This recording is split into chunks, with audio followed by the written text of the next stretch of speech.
علیہ السلام کے پیارے دیوانوں، حضور علیہ السلام نے زندگی ایسے گزاری کہ ایک ٹھیلا ڈھکیلنے والا بھی اس پہ عمل کر سکے اور ایک دنیا کے اندر بہت بڑا کاروباری بھی اس پہ عمل کر سکے۔ حضور صلی اللہ علیہ وآلہ وسلم نے کسی چیز میں ہمارے لیے مشکل پیدا نہیں کی بلکہ آسانیاں پیدا کی۔ حد تو یہ ہے مصطفیٰ جان رحمت صلی اللہ علیہ وآلہ وسلم نے بیت الخلا جا کر کے ہمیں بیت الخلا جانے کا طریقہ بھی سکھایا، یعنی اس معاملے میں بھی ہمیں کسی سے پوچھنے کی ضرورت نہیں ہے۔ آمنہ کے لال نے ہمیں وہ طریقہ بھی عطا فرما دیا، لیکن کتنی کم نصیبی کی بات ہے، کتنی افسوس کی بات ہے جو رسول پینا سکھائیں اور پینے کا اس انداز ہمیں عطا کریں۔ میرے آقا فرماتے پانی پیو تو دیکھ کر کے پیو۔ آپ سے پوچھنا چاہتا ہوں جو اتنی باریکی پہ نظر رکھتا ہو کہ ہمیں پانی پینے کے آداب بھی سکھاتا ہو اور وہ اتنی باریکی کے ساتھ سکھاتا ہو کہ پانی دیکھ کر کے پیو اور اس کے بعد کم سے کم 3 سانس میں پیو، کم سے کم 3 سانس میں پیو۔ زیادہ سے زیادہ جتنے گھونٹ پی سکتے ایک الگ بات ہے، لیکن کم سے کم 3 سانس میں پیو۔ اور گلاس ہاتھ میں لینے کا طریقہ بھی میرے رسول نے بتایا کہ سیدھے ہاتھ میں لے لیا کرو، اور اس کے بعد رسول پاک نے یہ بات بھی متعین کر دی کہ بیٹھ کر کے پیا کرو۔ حضور نے یہ بات بھی متعین کر دی کہ سر پہ کچھ اوڑھ کر کے پیا کرو۔ اس کے بعد حضور نے یہ بات بھی متعین کر دی کہ پینے سے پہلے بسم اللہ کہا کرو اور پینے کے بعد پانی دینے والے خدا کا شکر ادا کرتے ہوئے الحمدللہ کہا کرو۔ آپ سے پوچھنا چاہتا ہوں کہ حضور علیہ الصلوۃ والتسلیم جو ہے اتنی باریکی سے پانی پینے کا طریقہ سکھاتے ہیں، حالانکہ پانی پینے کے اندر 1 منٹ سے زیادہ نہیں لگتا، لیکن پانی پینے کا طریقہ بتانے میں 1 منٹ سے زیادہ لگتا ہے۔ پینے کے لیے وقت کم لگتا ہے، طریقہ بتانے میں ٹائم زیادہ لگتا ہے، کیونکہ حضور نے اتنے آداب ہی پانی کے بتائے۔ ارشاد فرمایا مشکیزے کو منہ لگا کر کے کبھی پانی مت پینا، اس لیے کہ مشکیزے کو منہ لگا کر کے پانی پیو گے، اگر اس کے اندر کوئی کیڑا موجود ہوگا تو وہ تمہیں نقصان پہنچا دے گا۔ میرے پیارے آقا علیہ السلام کے پیارے دیوانوں، کوئی کچرا یا کوئی گندگی ہوگی تو وہ تمہیں نقصان پہنچا دے گا۔ جو رسول پانی پینے کا طریقہ بتاتا ہو، حضور علیہ السلام کی شان اتنی عظیم ہے، جہاں فرشتے مؤدب بیٹھ سوال کرنے آتا ہو، جبریل جہاں پر زانوے تلمس طے کرتا ہو، وہ رسول اپنی امت کو پانی پینے کا طریقہ بھی اتنی باریکی سے بتاتے ہیں۔ اور پانی تو اپنی جگہ ہے، حضور علیہ السلام استنجا کرنے کی سنتیں بھی خود اپنی امت کو سکھاتے نظر آتے ہیں، کھانے کا طریقہ بھی سکھاتے نظر آتے ہیں،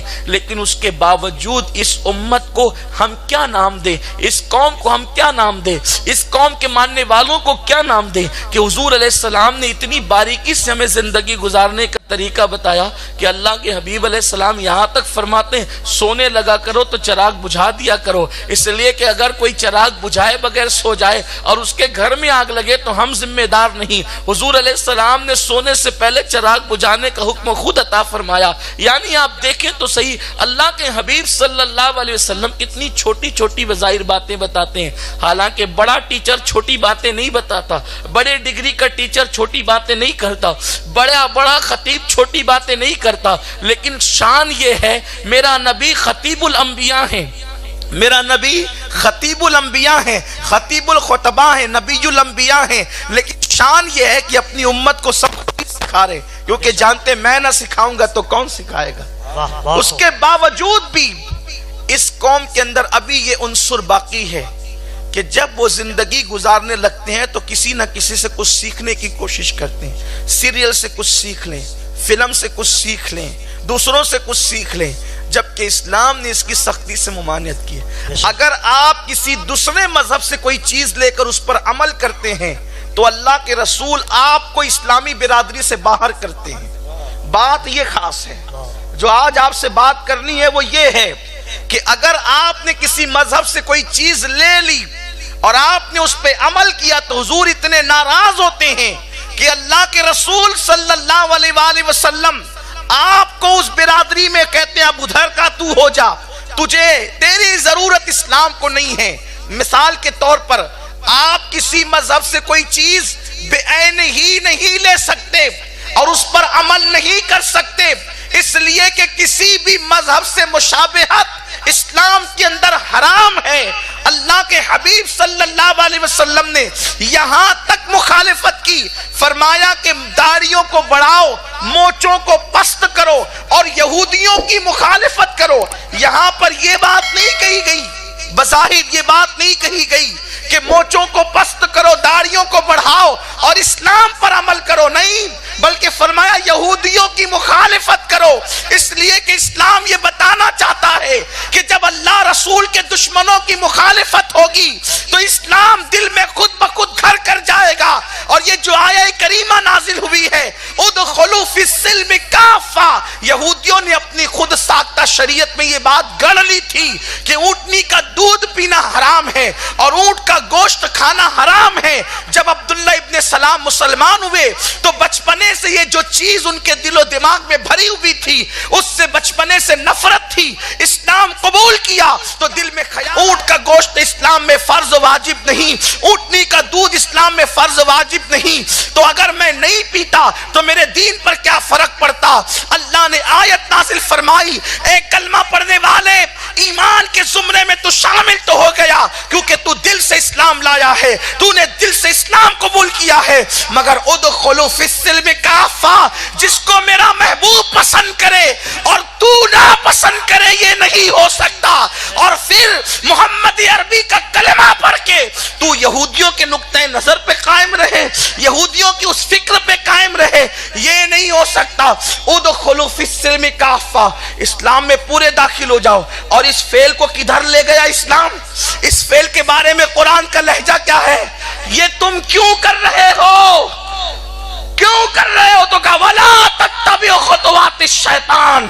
یہ شیطان کی دی ہوئی فکر ہے، شیطان کی اتباع نہ کرو۔ اس لیے کہ جب محبوب نے اونٹنی کے دودھ کو ہاتھ لگا لیا پھر وہ حرام کیسا؟ حبیب جس کو چھو لے وہ حرام کیسا؟ اور فرمایا ان الشیطان للانسان عدو مبین، بے شک شیطان انسان کا کھلا ہوا دشمن ہے۔ تو بات یہ ہے کہ کسی مذہب سے کسی معاملے میں آپ کوئی چیز ان کے شعار کو نہیں لے سکتے۔ حضور فرما رہے من تشبہ بقوم فہو منہم، جو جس سے مشابہت کرے وہ انہی میں سے ہے، وہ انہی میں سے ہے۔ اب آپ کو دیکھ کر اگر کافروں کے کسی فعل کی یاد آ جائے جو ان کا شعار ہے، جو ان کی پہچان ہے، تو میں نہیں، نبیوں کا امام اپنی زبان ما اوہا سے کہتے ہیں کہ وہ انہی میں سے ہے، ہم میں سے نہیں ہے، وہ انہی میں سے ہے۔ اب بتائیں کتنے دن میں کتنی مرتبہ رسول پاک کو اذیت پہنچاتے ہو، اور اسلام سے، اللہ اکبر، جماعت اسلام سے تو نہیں بلکہ حضور علیہ السلام کی سوسائٹی سے،